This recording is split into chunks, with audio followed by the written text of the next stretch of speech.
We will try to get through as quickly. The last one we had, we went till 9 o'clock. We had a few drop over, but not bad. So at this time, I'm going to introduce our Fremont County Clerk and Recorder, Justin Grantham. He has a presentation for you. And after that, we'll take questions.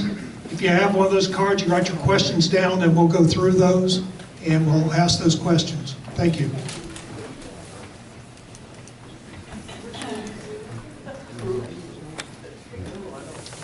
Can you guys hear me if I don't use this mic? Yes. I tend to... Who shook their head? Al, you can hear me. Up, right. Some of you I know, some of you I don't know, and some of you I recognize your faces, but I am very bad with names if I've never had a conversation with you, so I apologize in advance if I call you the wrong name. Over the past year, so to speak, give or take a few months, there's been a lot of questions on election integrity, elections fraud, elections, something's wrong with the elections. So I decided, well, if people are wanting to learn, then why not? Let's have an election integrity forum here in Fremont County to talk only about the elections in Fremont County. Because I was not witness, nor was I there at any other counties or any other states. I was here conducting the election. So let's talk local. Beginning of elections. Let's not make this work.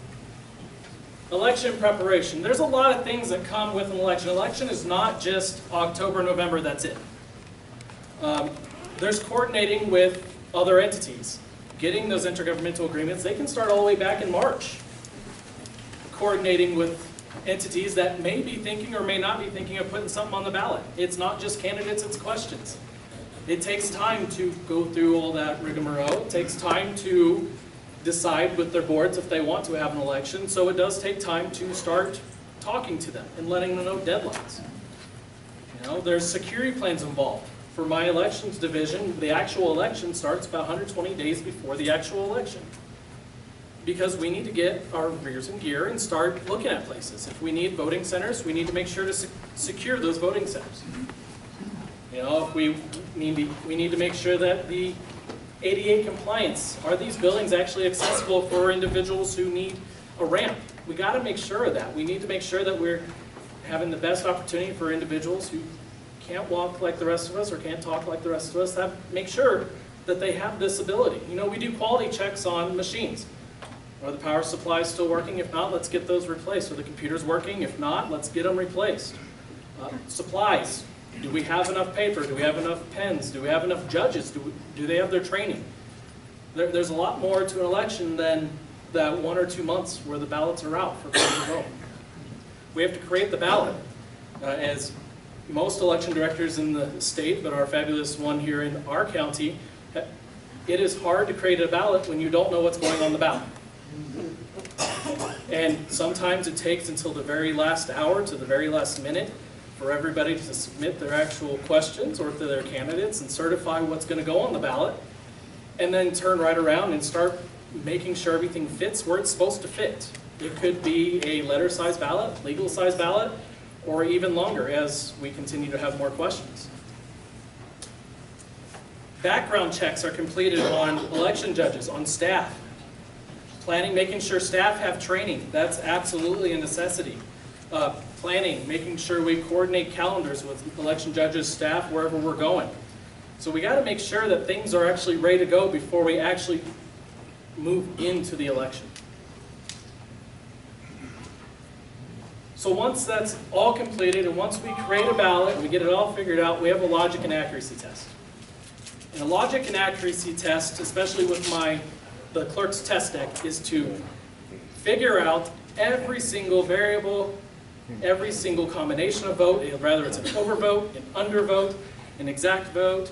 We need to know this. We need to make sure that the programming for the system is going to count correctly. But we take it a step further than that. We bring in two-party judges, one from each major party, Democratic and Republican, with their own test deck. for them to not just to check the machines that are programmed that'll spit out a ballot, but to make sure that it is counting correctly, because just a test deck is not good enough. We have party judges that come in to make sure that is done correctly. And they review the results with us during this logic and accuracy test.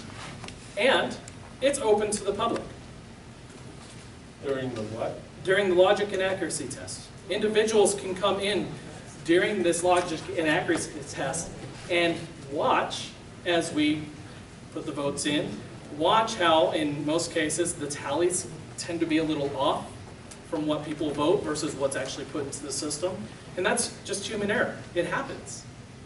But we got to make sure that that thing is tested properly, so we do that.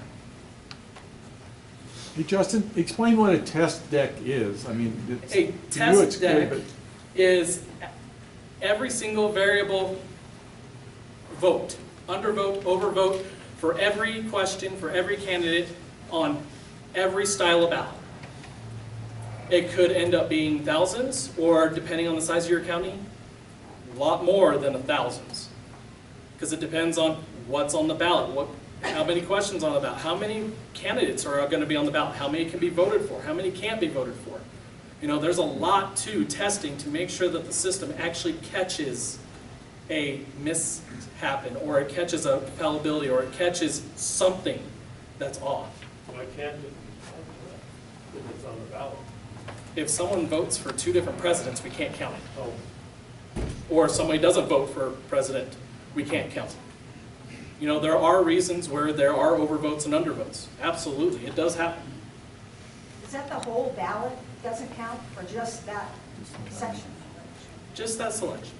Okay. Mailing the ballots. I said I wasn't going to speak to the mic, and I'm speaking to the mic while it's off. I'm sorry.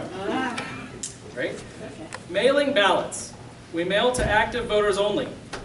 UOCAVA ballots, which are Uniform and Overseas Citizens American Vote Act, is our overseas military. They deserve a right to vote too. They absolutely do. Yes? A question in regards to active voters. How consistently is Colorado cleaning up their voting rolls? As often as statute permits and allows. So are we, where are you, Rick? If you guys have questions, write them down on your note cards. Because I really shouldn't be taking questions. They should be on the note cards.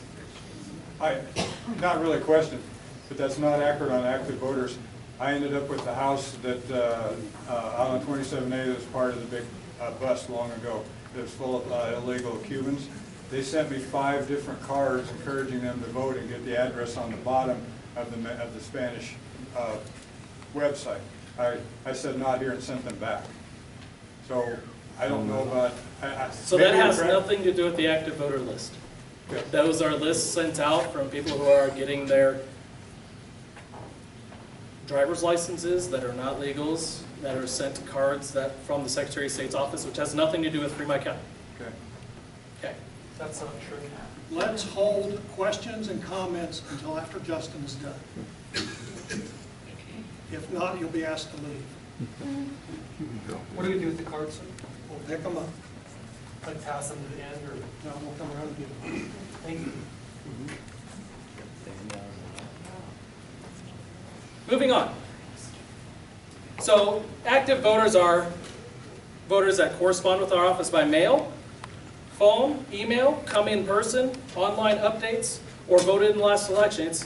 They're active within our community. That's why they're called active. We do have inactive voters, which are citizens who aren't active. They return mail from the USPS as undeliverable to our office, or ballot is returned to our office as undeliverable. The ballot vendor will print the ballots and mail the ballots on the day of our choosing. So in Colorado, we have a week, a time frame, which we can actually mail our ballots. Our vendor is actually Runbeck, and they're out of Phoenix, Arizona.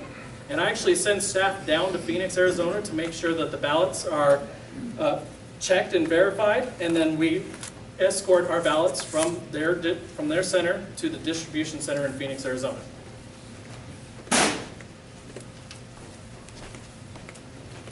Ballots on or off site. Healthcare facilities. Disregarding the mishap of 2020 because COVID really put a damper on things, my county actually sends a bipartisan team of judges and a staff to healthcare facilities, to the individuals, and asks them if they want to vote or not. Know that they're registered voters, they are active voters, they have the right to vote, so we send and make sure that our staff go there and our judges go there and give them that right. Individuals who are in the jail, they're not convicted of anything yet, and they're innocent until proven guilty.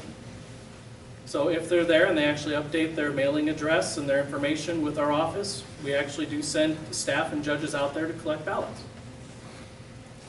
Individuals, we issue the ballots before the actual voting center is open. These folks are leaving early, or maybe they damaged their ballot, or they want a clean ballot because they marked it up and voted for the wrong person. We actually absolutely issue those in the office before the voting center is open. We also have snowbirds that tend to leave the wonderful winters of Colorado, and they want to vote before they leave because this is their home. We allow for that. After the voting center is open, though, they have to go to the voting center to get their replacement ballot.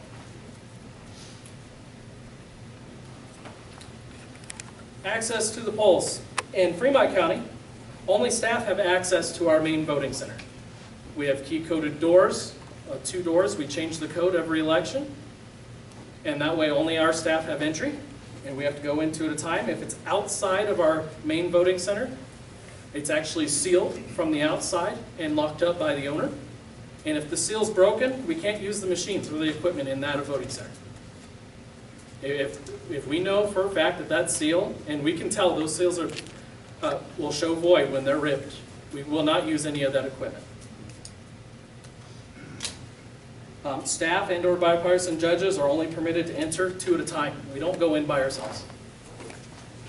Not with election equipment there. It's not right to send 1 person in by themselves. We send 2.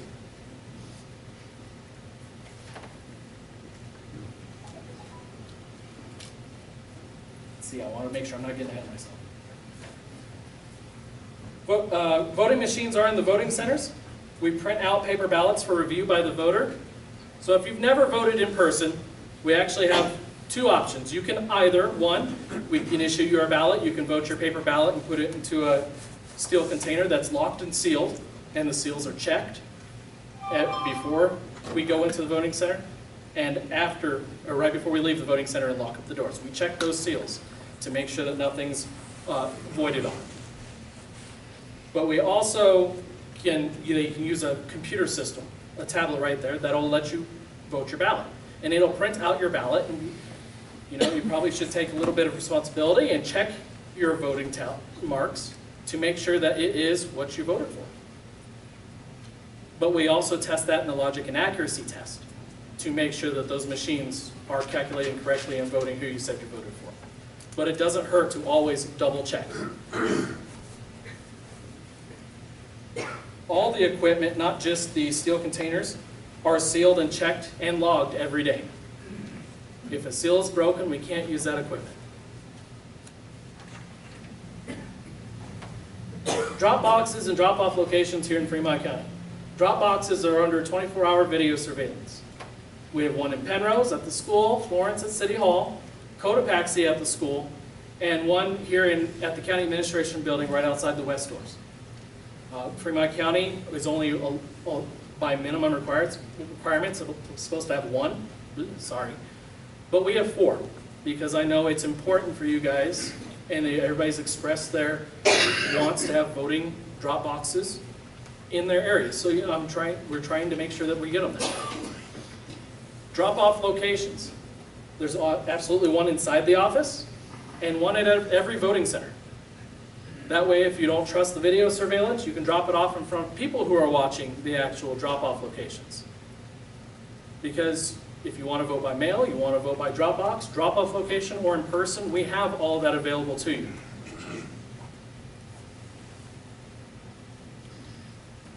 The drop-off locations and drop boxes are emptied as frequently as necessary on a daily basis, minus work hours or minus the weekends. Some of our boxes do not have to be checked every day because they don't require that many ballots. So we utilize that because it takes a lot of time to travel out to Cotopaxi in the winter in a dead storm, because that has happened before.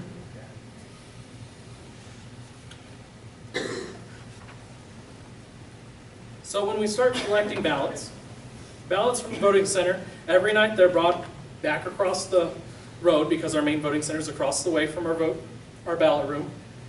And we make sure that they're balanced and checked beforehand. Everything is balanced. You balance to the voting center, the ballots issued are the ballots that are cast. Every day, every night. That's how that works. We use the signature cards and the issuance are both used to make sure that we balance the paper ballots versus what was actually issued. With the envelopes and the ballots, drop-off locations, drop boxes, envelopes are picked up at the post office by a bipartisan team of judges, or envelopes at the drop-off locations are also collected by a bipartisan team of judges or staff. The drop-off locations are secured by lockbox and sealed, and when opened, there's a log to show who opened the box. Envelopes at the drop boxes are collected as well, and then we start doing signature verification. In our county, we use a refurbished mail sorting machine that'll take a picture of the envelope, take a picture of the signature, and that way we can actually cross-reference the signature with the SCORE database, which is the voter registration system, SCORE. And we compare the actual signature from one to across the other side. In signature verification, we have 2 tiers in our county. First tier is signature is checked by one judge and accepted or rejected. If we have training for this, if it looks like it's a match, then we accept it. If it doesn't, it goes to a 2-tier system where a bipartisan team of judges look at the signature. These judges will look, and it's bipartisan, so one from the Republican Party, one from the Democratic Party.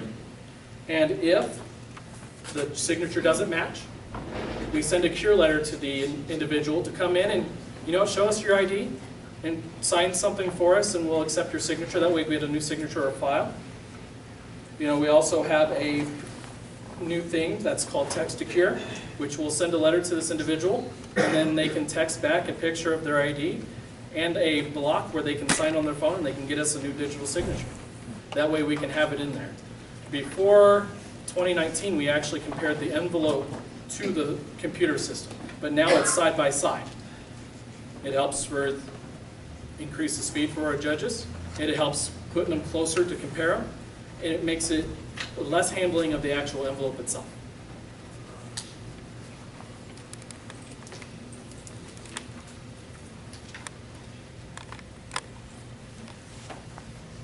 The ballot counting room and secured rooms. So we have, the server room is under 24-hour surveillance, 60 days before the election begins and 30 days after.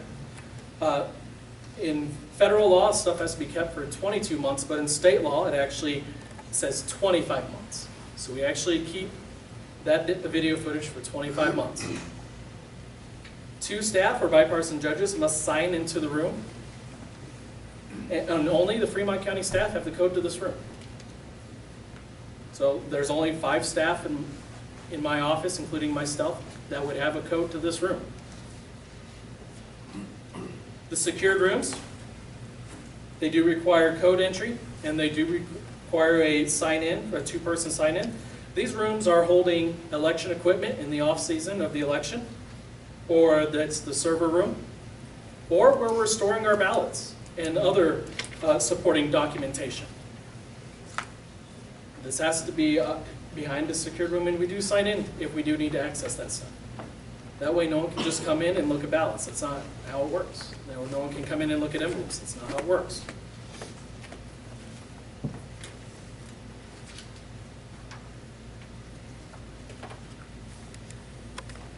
Deconstruction, ballot replication, and scanning. Once signatures and/or ballots from the voting centers are accepted, they're sent to the ballot room to be counted. They're balanced before they leave the signature verification area, and they're balanced when they get into the ballot room. They're put into stacks that are called batches. These batches are, depending on the size of the election or the county, It's either 25 or 50. It really does depend. Each county does it a little bit different. But our county, we do 25 or 50. At this point, the envelopes are actually finally opened. They don't even get opened until they go to the ballot room.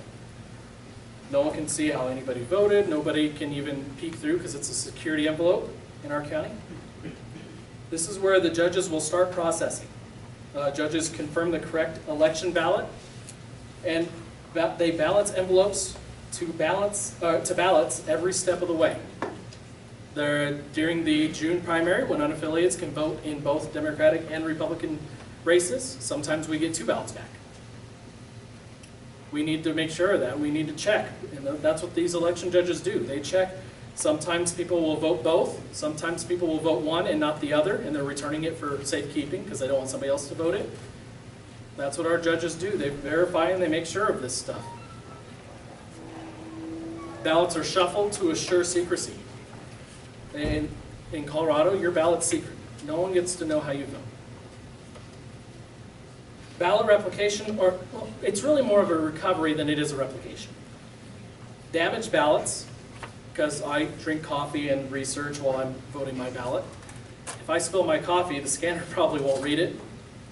Bipartisan judges replicate this. That's intentional. There is a reason for that. If the ballot is cut in half, it needs to be replicated. Bipartisan judges actually replicate these ballots. It's not done by one person. And they're identified together with the original ballot for verification purposes. Scanning. So now we're back to the voting system. This is when the voting system actually is in effect when we're counting ballots. Each ballot is processed by batch. So we count, make sure there's 25 ballots. We scan 25 ballots. We make sure there's 25 images. That's the balance. We make sure it's there. We have a report showing you have 25 images, 25 ballots. You know, these ballots are kept in the same order as their images, and either we use a specialized colored pen or embossed ink. That way we know that that number corresponds with that batch. This is very important when it comes to the risk limiting audit. Scanned ballots are, like I said, in the same order for the risk limiting audit. Adjudication. What is adjudication? Adjudication happens when someone overvotes, undervotes, or the software questions the vote. Because some people dab their pens on while they're looking through who they want to vote for. Sometimes the machine will pick it up. You know, there's a threshold, and it varies from county to county. But it does happen. And so we have bipartisan judges that will perform the adjudication function. Did they overvote? Well, if they marked 2 bubbles, that's considered an overvote. But hey, maybe they scratched out the person they didn't want to vote for, and they have the other one not scratched out. Well, that's pretty clear on what the voter intent is. That's the whole purpose of adjudication, is what is the voter's intent? Did they mean to vote for somebody? Did they not mean to vote for that person? The system creates a report for what's being adjudicated, and it keeps track of the ballot image and the determination of the judges for that adjudication. The computers in our county are not connected to the internet. However, they are connected to the server for the delivery of the ballot images and adjudication images for tabulation. Polls are closed. Now we're to the polls finally closing, halfway point. We don't even start tabulation for the results until after the polls are closed. We don't know who's voted for what, how many votes someone's gotten. We don't know if one person's leading versus the other. All we know is who turned in a ballot. That's it. So tabulation doesn't even start until the polls close. Only staff have access to the tabulation server and the passwords to log into the server. The server is not connected to the internet, but like I said earlier, it's connected to the adjudication station and the scanning station, so they can collect those images and the adjudication reports. Once the polls are completely closed, and we actually run the tabulation for the images that are already scanned, we're still waiting for ballots from Penrose, Florence, Cotopaxi. We're still waiting for the voting centers to close. We're still waiting for them to balance before any of that stuff comes back. So it's a preliminary report at that point. So how does the clerk's office get the results to the public? Since tabulation isn't started until after the polls close, not before, what happens? Well, unofficial results, we have the media that stations itself at my office. They report by phone, by email, by picture. That's what they do. That's the media's job. They report what comes in, what goes out. Some clerks, like myself, I'll end up posting on a social media website or our actual website. And then we actually deliver those reports to the division of Colorado Department of State Election Division and to Clarity Elections. The final results themselves, after we wait for signature queues, because we get those ballot envelopes on that last day, after we wait the time period allotted for UOCAVAs to come in, and after we wait for ballots that were accidentally misrouted to other clerks' offices that we know that they received, then we can close out the election and tally the rest of the votes.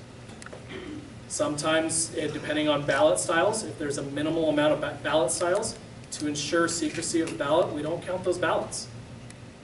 Because if there's only one style and one person voted, you know exactly how that vote, and that's not ballot secrecy. So we wait for a good chunk of ballots to come in before we actually give the rest of the final results.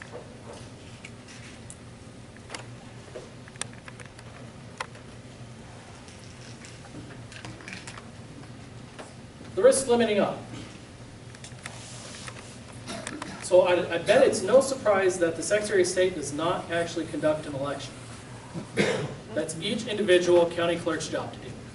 There are 64 different county clerks. There are 64 different county elections happening all at one time. So how do we do a statewide audit then? Well, that's where this risk limiting audit comes into play. The program was written by this to do a statewide audit based on multiple variables. The audit's meant to be as random as possible using mathematical equation, and that's why there's a dice roll. If you think about it and you really look at it, we have two different voting systems that are allowed in Colorado, clear ballot and Dominion.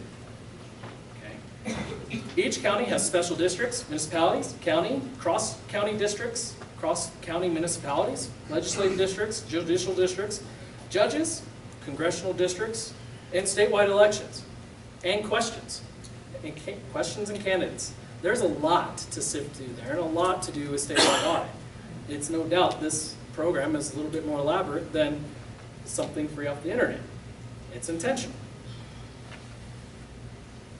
This audit, like I said, was based off a computer program, and computer programs use mathematics. So someone says, well, how is that random? Well, there's a dice roll involved. You have to put in a series of dice roll numbers, which will then, and that's public, by the way, you can actually watch them roll the dice. And that in particular makes the risk limiting audit random. It takes a percentage of the ballots and it goes through them. And if the percentage is within the criteria and it's met, this is how we make sure that the images and the actual ballots match. Because during the RLA, bipartisan team of judges come in and they actually take out the physical ballot and they compare the physical ballot to the image, and that's what the RLA does. It compares the physical image, or the physical ballot, to the image that was done by the voting system. And if it measures out right, which we've passed all of ours since we've been doing RLAs, it works. If it doesn't meet that percentage criteria, then more ballots are added to this to meet that.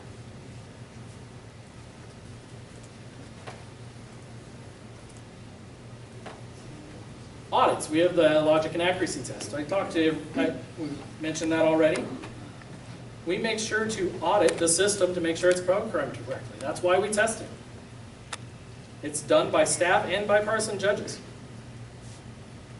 RLA, the audit confirms the percentage of test ballots and the validity of the election. Other audits, some counties can do a hand count, and there are other voting systems that you can use to audit if you so choose.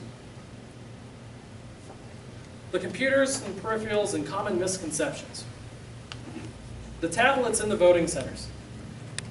These tablets are programmed with how to pronounce somebody's name, be able to zoom in so that people can read it for those with poor sight. These are necessities. This is not just a state law, it's a federal law. Everybody deserves the right to vote. And if they can't read the screen, or they can't read the ballot when it's printed, they have the screen you can zoom in on. Or if you still can't read that, we have the audio recording. We do our best to make sure to get everybody's pronunciation of their name correctly. And if we can't figure it out ourselves, we call the DEO, and if we are the DEO, we actually call the candidate and ask them. That way we know exactly how to pronounce their names. That way it's correct.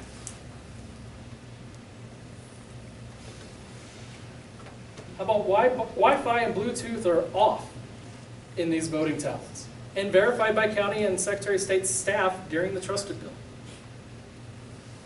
These tablets connect to a printer via a cord to print a paper ballot. They connect headphones for these machines so that people hard of hearing or blind can actually hear what they're voting on. Desktop computers, programmed and tested before the election. There is no Wi-Fi or Bluetooth inside these. They have network cards though. We use Ethernet cords to connect to the server, the adjudication, and the scanning system. That's the best way to transmit data, is by hardwire. We utilize this. Keyboards and mice are connected by cord. Some keyboards and mice can be connected by Bluetooth, but best practice is by cord. We have an all-in-one computer that's our adjudication station. The election programming is tested before and after each election. The Wi-Fi and Bluetooth are turned off and verified by county and Secretary of State staff during the trusted bill. This also has a network card, just like the desktop, and mice, and they're connected by cords. The server is connected to all the other computers using that Ethernet port. That way they can talk. Adjudication, scanning, and tabulation can all talk to each other. The peripherals. The scanners have Wi-Fi and Bluetooth built in. These are turned off and checked during trusted bill by staff and the Secretary of State's office. We have monitors. Monitors are plugged in. Headphones, printers, they're plugged in. Common misconceptions. Computers are connected to the internet. In Fremont County, they're not connected to the internet. Like I said, they do have the Ethernet ports for uploads and downloads. The server transmits the results to the Secretary of State's office. Well, with no internet connection, how do we transmit the results of our election to the Secretary of State's office? Right? Because they can't access our stuff, so how do we do it? Well, we use a formatted USB hard drive, USB thumb drive, and we collect the results off of the tabulation machine, and then we take them to another area that has a computer with internet access, and we submit the results to the Secretary of State's office.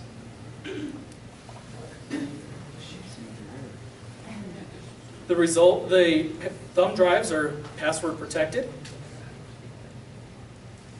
and they're uploaded to the election result nightly, the election clarity that the Secretary of State has.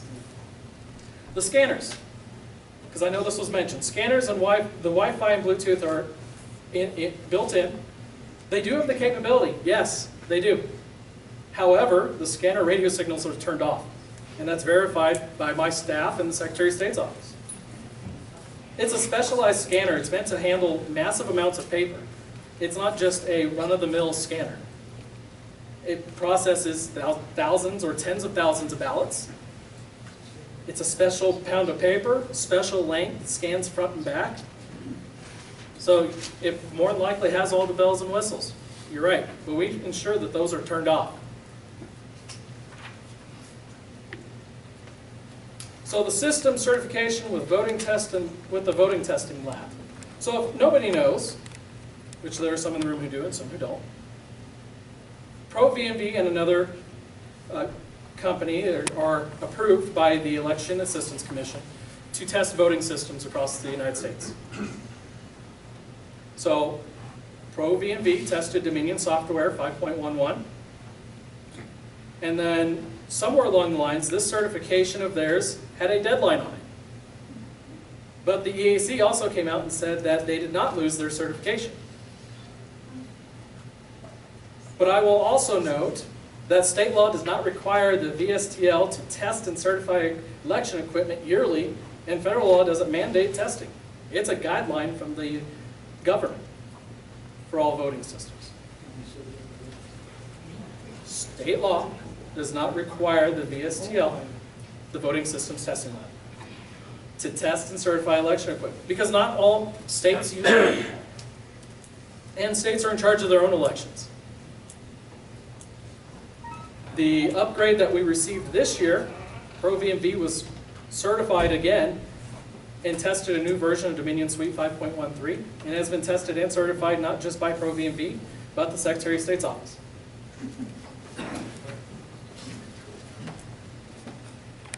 So let's talk about trusted building. Because we're talking about access to the physical computers and hardware. Only the clerk's office has access to the physical computers and hardware after it comes to the county. The BIOS, the pre-startup to your computer. The Secretary's office staff have the passwords to this, not the Secretary herself. The BIOS is a software that enables communication and usage of hardware. It tells the computer components how to talk to each other, is really what this is. There's more to it to that. There's a lot more technical to that. But that's above my realm in that point. Windows admin passwords are only kept by the Clerk's Elections Division. There's nobody else with the passwords to log into Windows, except for the staff in my office. The 5 of us. Dominion software, the Dominion staff update and test the voting software. And it's verified by the Secretary of State's office and my staff. So what does the SOS do during a trusted build? They do BIOS updates. That's why they have the passwords. Bug fixes, BIOS updates, software updates. We have the passwords, they can't do that without us. Security, virus, malware updates of definitions. And the question would be, if it's not connected to the internet, why do you need to update your antivirus software or securities? Well, we still plug a USB in and export the election results. In case something happens to be uploaded on that USB, we have the software definitions, we have the virus definitions to better make sure that that isn't happening, that the virus isn't making its way out there. So who verifies that the Secretary of State's office did their job? The BIOS settings are completely done by the Secretary of State's staff, but it's verified by the county staff. Windows passwords, like I said, is kept and changed by my election staff every election. Dominion software is tested with test ballots and a mock election to prove it works by staff, by the election staff, and the Secretary of State staff.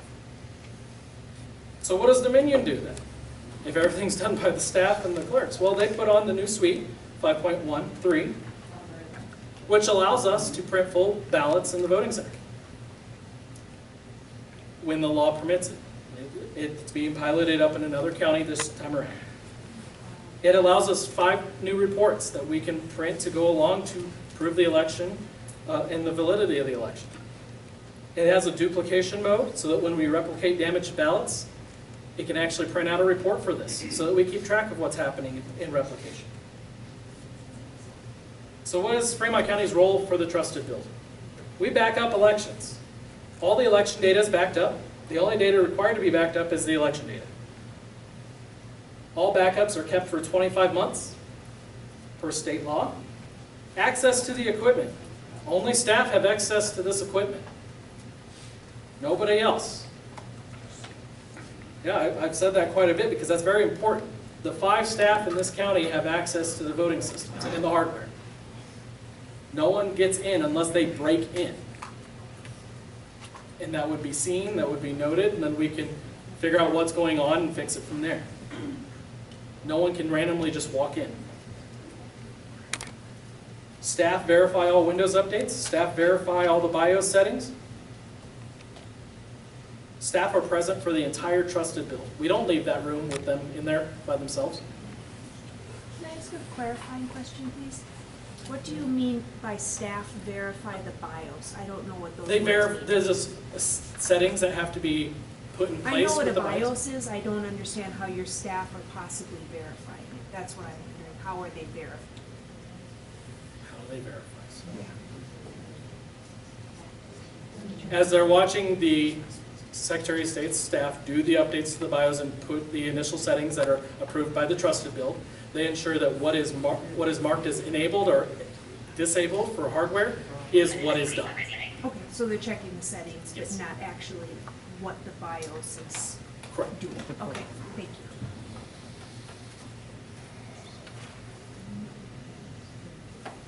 So common questions. The Wi-Fi stays on. Staff verify the physical component is turned off in the BIOS. Same thing with the Bluetooth. How about complete images of hard drive must be kept? This is false. We back up election data that can verify the election, that's it.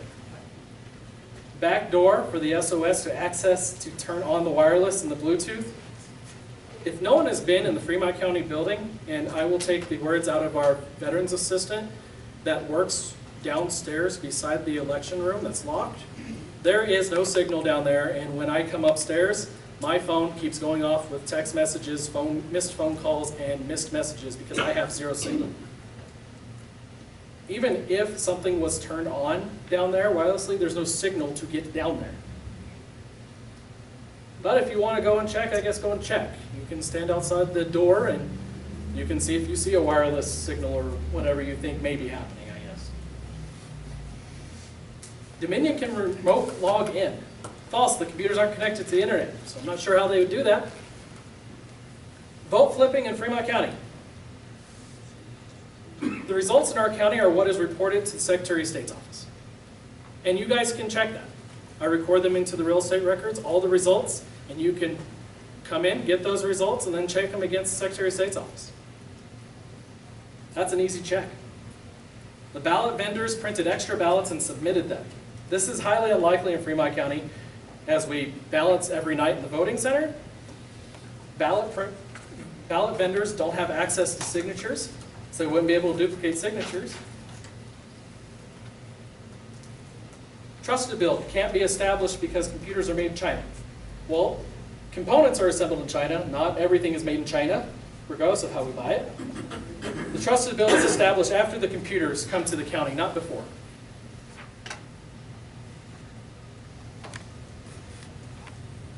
Were Fremont County elections rigged? No, they were not rigged. This is highly unlikely. There are too many safeguards in place in our county. We have election judges, and they're approved by your party chairs to come and work the election. Everyone has a background check. We check in everybody. Systems are tested by election judges. Audits are completed by election judges. Election judges are your neighbors. Some election judges are here tonight. So if there's voter fraud in Fremont County, you're blaming your neighbors. That is really what's happening. You are blaming your neighbors for not catching the people who are intentionally trying to commit voter fraud. Excuse me. No? I don't No. think so. That's exactly what it is. We're not blaming our neighbors. We've got enough knowledge and enough information to know that we can have voter fraud without anybody in the house knowing it. Okay. Amen. All the fraud that comes in by mail in signature judges are sent to the district attorney's office. If someone doesn't return a cure letter, we send it to the DA for investigation.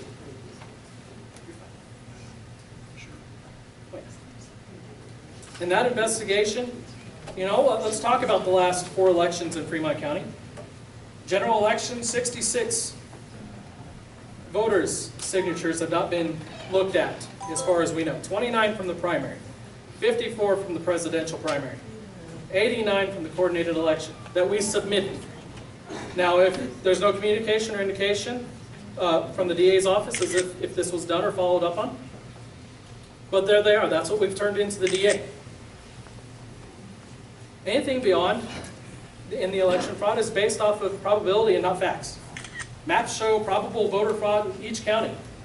Take US stats and divide the numbers equally between all counties. Of course, if you do it that way, there's voter fraud in every county. But I could do that too if I use the same numbers to prove how many people die daily in each county or how many babies are born in each county. If I take all the US and divide it evenly amongst the counties. Algorithms found and used to flip the election. Voting algorithms are based of estimated data, not actual data. Does not account for how the voter actually voted. Has a flawed notion that what you are affiliated is how you voted your ballot. Assumes the results are known before the polls close. Doesn't account for actual population shifts. Doesn't account for where additional population came from or went to. And it doesn't account for social or economic behavior. But if you are still thinking the elections are rigged here in Fremont County, you have the option to pour requests and count the ballots in a controlled environment. And anybody can request ballot images. Recounts. Candidates can ask for recounts and pay for them if they want them.